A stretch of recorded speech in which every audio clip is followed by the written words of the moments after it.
Hey everyone out there. I have a few things that I want to say, and I'll try and be as succinct as possible. This is going to be maybe kind of a long video. I've always been a vocal person. Make no excuses about it. Make no apologies. Never will. I think that the rights that we do not exercise, we're going to lose. I mean, not that, across the board, since people are just like acquiescing that, the rights, set up in the Constitution, Bill of Rights, and the Declaration of Independence, since those things are not being recognized, or they're going down the memory hole, or, people think socialism and then fascism is a good idea, if we're going to lose those things, I'm going to at least exercise, them until I can't anymore. And not that, there's stuff that I've written, and, I'm saying this only because it seems people will sooner watch a documentary or a video or Dancing with the Stars before they pick up a book. So I'm making this a forum, and it doesn't matter to me who watches it, who doesn't.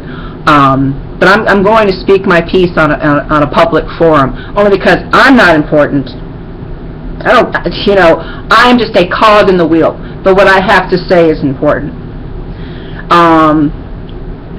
Because I care about what's happening in my personal life, what's happening to my family, and what's happening to people I love, and then the rest of humanity. All I know is that this stuff is being so seared into my brain because it's reality, and I don't deny reality. I don't want to live in fantasy. I do not want to live in denial that, I see that this set of circumstances needs to be talked about because this affects all of us. And those of you that are delusional enough out there to believe that everything happening on the world stage is happening by accident, or, well, that only happens over there, and, kill the brown people, and, Israel's a really good, set of people, and Benjamin Netanyahu is only thinking of, all the right, precedences that need to be set in order to be an example for the rest of the world. I have some other things that I wish to impart. What's happening in Egypt, and what happened in Cyprus as far as like the bail-ins, when the people's bank accounts were robbed by the mega banks. Those are beta tests, which means that what precedences are set in other nations, and the globalists seeing what they can get away with, those are the types of things that, in the final analysis to our, the country that, no one else can touch, it's going to come here. And that needs to be recognized, at least by some of you, for there to be any chance of a renewal of any sort. One of the biggest frustrations that I have, and I'm going to indict right now, those of you that know that there are bills in the House of Representatives and then the Senate that have been introduced to have co-signers, and that there are state legislatures that are trying to reinstate Glass-Steagall right now, because that's the only form of sane financing that is left that can bring back prosperity. For those of you that would push gold, silver, Bitcoin, or any of those types of things, let's get a little bit into reality here. There are people living in tents in every single state in the country. I've been wondering myself what types of things are being implemented that we do not know about. How about, hey, Alex, do you think that it's possible that there are people that are already being, quietly just taken to places that, no one else knows about? Do you think it's possible? You're so far ahead of the trend. thank you for your recent announcements of the Russians, I mean, I've known about it, you've known about it, of course, with your brilliant mind and all your analysis for years now. But, us lay people, just finding out about the Russians and admitting to it that, they are indeed on our soil and that, they're going to assist us in security and in events of national emergency and what have you. Let's look at the fact that you will not, the only time you broached Glass-Steagall, and that was on July 2nd, you talked about it being something that, in the agenda was removed, and, that's the only mention that you made since Leonard LaRouche was on your program, and he, talked about it briefly. And you know better than I do why Glass-Steagall is so important. And you know that Dodd-Frank law is in effect, and the ramifications of that. And I'm going to tell every one of your staff, and I'm going to say this to everybody in the alternative media that I happen to have respect for right now, that if you this is like the only chance left in history, if it can even happen now, that something like Glass-Steagall can protect us. Because, you've got to understand, that's exactly why it's so important. Because this malinvestment, this fraud, this trillions in debt, what is it now, 17 trillion? That's now, supposed to be the U.S. debt. How is this not going to affect us unless something like Glass-Steagall is put back into place? You tell me, okay? I saw James Corbett give a good reason or set of reasons why he didn't think Glass-Steagall could work right now, because it's it's about he pointed out that regulation is really not the answer, because that's just the same set of institutions or the same premise of banking in place. So I mean, it's just the same set of players doing a stricter form of regulation, and so it all comes from the same corrupt paradigm. The reason why I think Glass-Steagall, along with what I've said before, a Hamiltonian credit system, and then the types of projects that have already been talked about as to these facets linked together, how it could be extremely healthy for the nation. I mean, and what if something as great as Americans, and a new form of government taking control of the financial institution in the United States that we have as our own, and that it's no longer the Federal Reserve that runs the show. It's not just for us that follow finance. It's not just in the United States that the Federal Reserve is controlling the game, because it's actual families that own it, and then it's a private bank that 5 seconds of history. In 1913, we were betrayed by Woodrow Wilson and a small section of Congress, while most of them were out of session for Christmas, that the Federal Reserve law was signed and put into an act that affected us. The rest is history, really. But until we take control again with something like Glass-Steagall, which says this is not our debt. I mean, let's go back to Iceland, study Iceland, see what they did, because they started arresting bankers, and they had the right idea. These people, these criminals are nothing but that. They're criminals. And if we don't identify them as such, then they're going to keep getting away with this. And I think if those in the alternative media, including Alex Jones, Stefan Molyneux, and I respect these people, okay? Christopher Green, Charlie McGrath, Aaron Hawkins, Greg Manarino, Greg Hunter.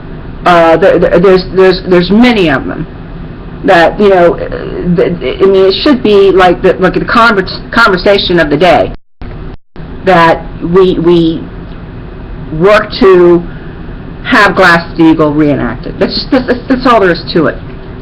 Because we're going to go the way of Cyprus. I mean, is that what you want? Okay. I'm going to go on to the next subject now, because these things are important. I've come to recognize that when I hear the word safe being used in the mainstream media, I think that people are so brainwashed, literally so brainwashed, that when they hear the word safe, there's this automatic shutdown. Oh, okay, they're acting in our best interest. All it takes is that one single word. We're doing it for your safety.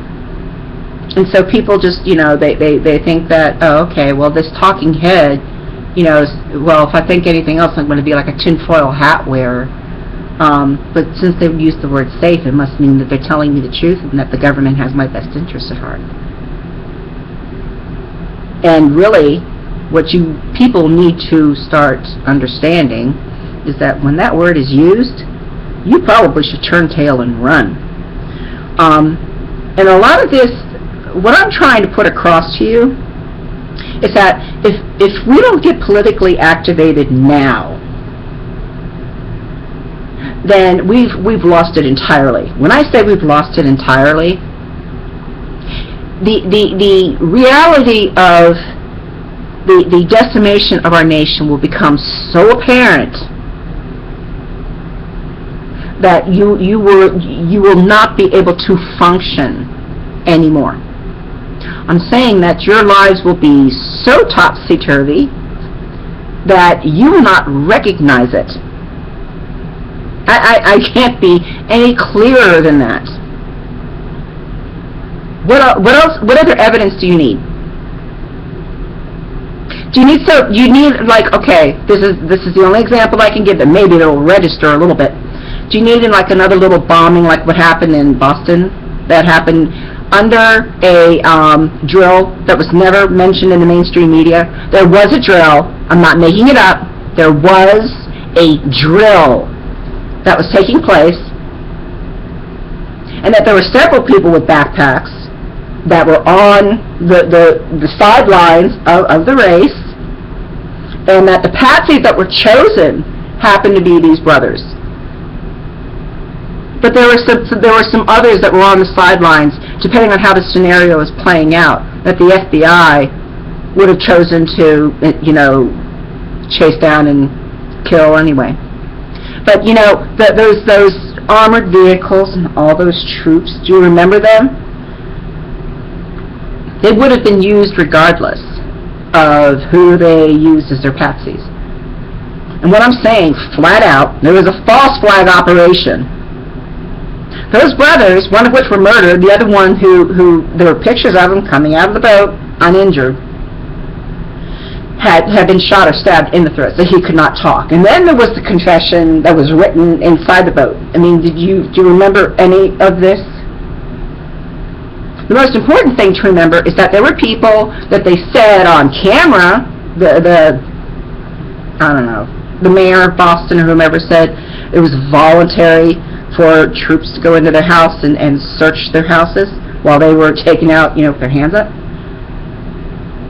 Is that what it's going to take for you people to understand that we're under soft martial law going into a harder form of martial law? Do you have to have a thug come to your door?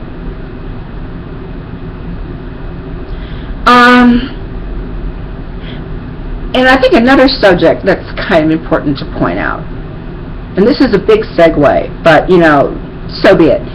There is this thing called predictive programming. And the reason why this subject is so important is because what they're showing you in a lot of movies as being fiction, or even, you know, movies that are depicting history, what's important about them is that they're showing you what it is that has happened and will happen. And I've already told a couple of close friends about this one movie in particular, The Pianist. And I can't remember, Wallach Spielman, I think his name is, the famous pianist that he survived his family during World War II when the Warsaw Ghetto was liquidated. I mean, liquidated. People were taken, put on trains, taken Auschwitz, slaughtered, but they call it liquidation.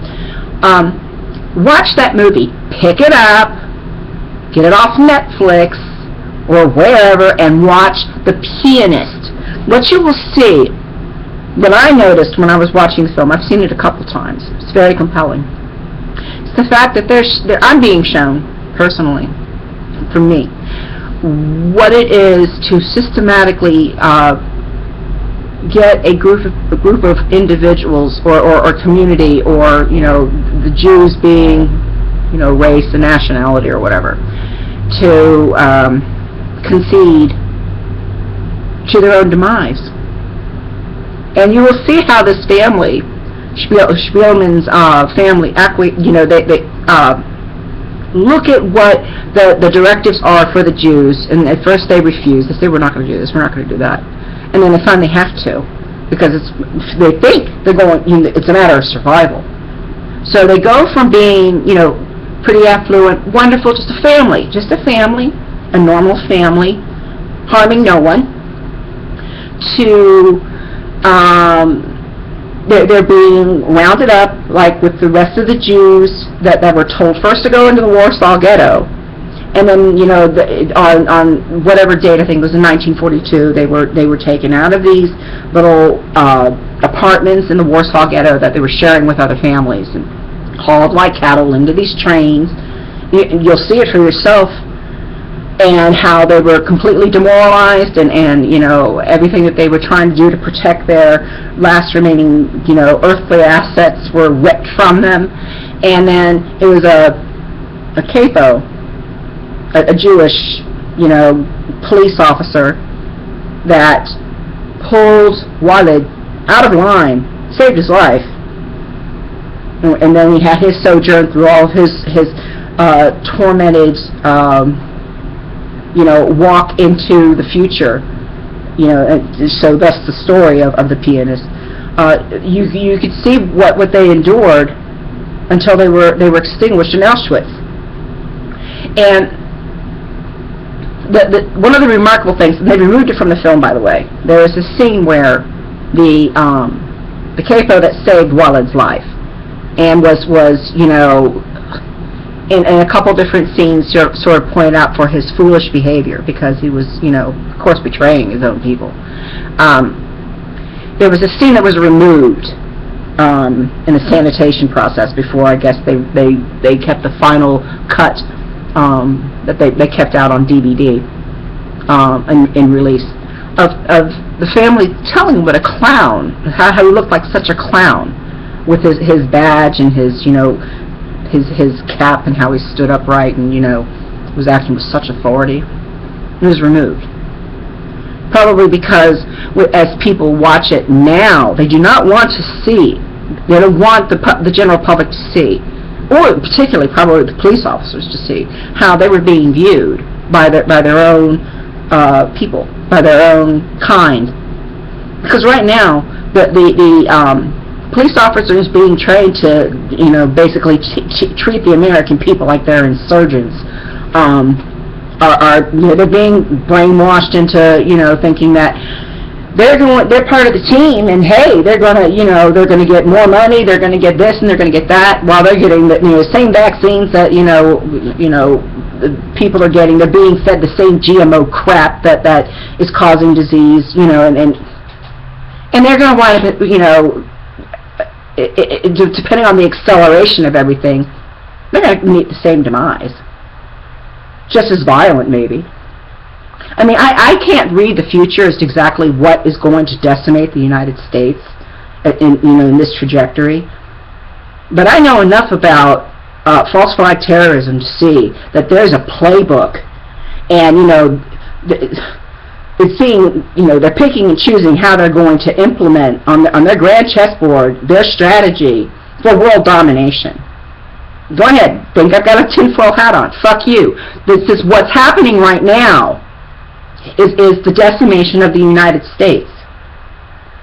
And, the Bilderberg meetings are very important because these people are essentially the movers and shakers of the planet. And of course they're going to deny that anything is being said and done, no matter who's invited.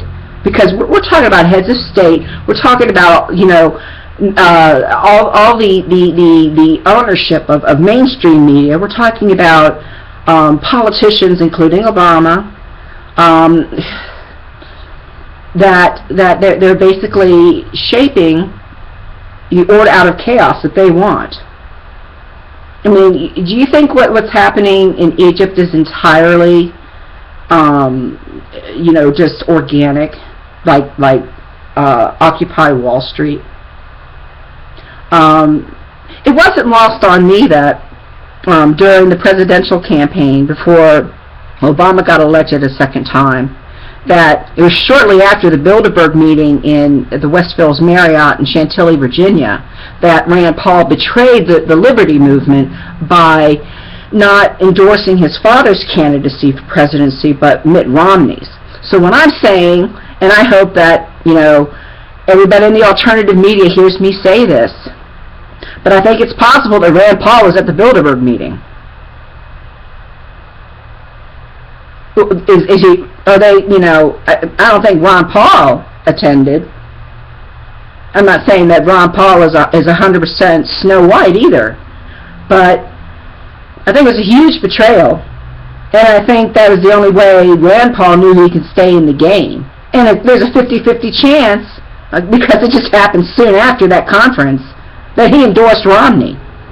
And it was a complete disillusionment for anybody that loves freedom and liberty that he did that. Because his father was a candidate for the presidency. But anyway, all I know is that if people don't get politically activated soon, it's going to look just as bad as Egypt when the shit hits the fan. And I don't know what you want for your future. I really don't. But I'm getting so fed up with the fact that people, they just go on like things are normal when they're anything but. And yeah, I'm going to point out that I'm going to be one of the first ones. And I'm not important. I know I'm not important. But I'm vocal. And that's going to get me, with anybody that's telling the truth, into a lot of trouble. And I know that's why I'm ignored by many of my, acquaintances back in Virginia or here or in Maryland. And I just don't care. Because if you idiots think that you're safe, if you think that you're not far behind, you are seriously mistaken. Because I'm telling you, the globalists in charge of what I call the grand chessboard want the world for themselves. And if you think genetically modified organisms, if you think geoengineering is just going to affect Judy Smith and the alternative media, get your head out of your ass. We're dealing with people that are not only psychopaths and evil. We're dealing with people with a lot of wealth, and they will use covert means. I'm talking about Luciferians. I'm talking about Satanists. Even if you don't believe in Satan, they do. And I'm going to say this about Alex Jones right now, okay? I think one of the reasons why he does not talk about Glass-Steagall as much as I feel that he should be is because maybe, just maybe, he is the point of real, the mouthpiece for the globalists, and they know it. He's not dead yet. I don't know if that man is protected from on high or not. I don't care how much he espouses to be a Christian. I don't care about his lip service. All I know is that there are several people that I respect that are friends of mine that talk about the fact that he's not very goal-oriented or is not very solutions-oriented. And it seems to me the more and more I hear you talk, Alex, it seems as though you're trying to protect your own media empire. And I think if it were between you and the rest of your staff, like in that scene in The Exorcist, the latest Exorcist film, God is not here today, priest. And if you were the one that needed to point your finger to kill off some of them in order just to save your ass, I think you'd do it. And the answer to everything is not buy another Pro-Pure water filter. And it's not about buying gold. There's a lot of people that can't. Millions that can't. So, get off your moral high ground. Stop your pretending. Why aren't you talking about something that's going to save our country now? You think the resistance is bumper stickers in lawful areas? Do you think that's going to be the answer? I don't care how many people you have in your newscast that are well-meaning individuals. You can't see the greater scheme of things. And I heard Professor Griff asking you to collaborate with him on doing some music that you could do together, and you sort of just redirecting him into another source in the music industry. Why aren't you combining your efforts? I see the celebrities you have on your show, and I'm glad to see that they are thinking in that direction. At least it's a step. But I was the person that was on your program a while ago with Alan Watt, which I haven't seen him on your show since, which is probably a good thing. He's just a pure form of you. He talks about how fucked we are in past tense. You're just telling us how fucked we are present tense. But why aren't you collaborating with more people that are freedom lovers? And what about the rest of you? Max Kaiser, you and Bitcoin. What is Bitcoin going to serve people that can't afford food? So have you already accepted the fact that you're one that's going to be on top, and the tens of millions that are going to just in the United States go under martial law and into chaos? Have you accepted it? I haven't. I think you're hypocrites.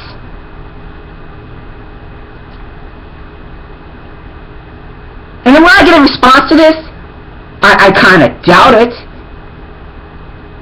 Stefan Molyneux, I was asked not to, remove them from my email list. I find that kind of suspicious. And no reason why. What I'm stating is something, or things that are helpful. I'm right on board with anybody that's trying to create positive change for not only America, but for the world. And I'm indicting you because I don't understand, that the perpetuation, the expansion of alternative media, yes, is very good. But at the same time, things are happening really, really rapidly because the maniac globalists, they either know that they're cornered or they're right on, they're in their timeline of the insanity that they're unleashing upon us, and then how, it's already been stated. How many of us do they want to eradicate? 80%, 90%? Where they want to put us? In these cities that in Idiocracy or in 1984, that's what they resemble. People, read 1984, please. And then, if you want to, watch the movie with John Hurt. It's very eye-opening. And if you think we're not there already, you're also delusional. We're under a surveillance that countries never dreamed of. Including Nazi Germany or the Stasi. It's like, something they think is fantastic. So, when it becomes perfectly obvious to you, then, fine, if that's what you really want. Personally, I want to, take this horrible trend and just move it back in the other direction. And anybody that has a family or, love in their heart wants the same thing. And I have no idea what the resistance of those that say that they're freedom lovers have to this.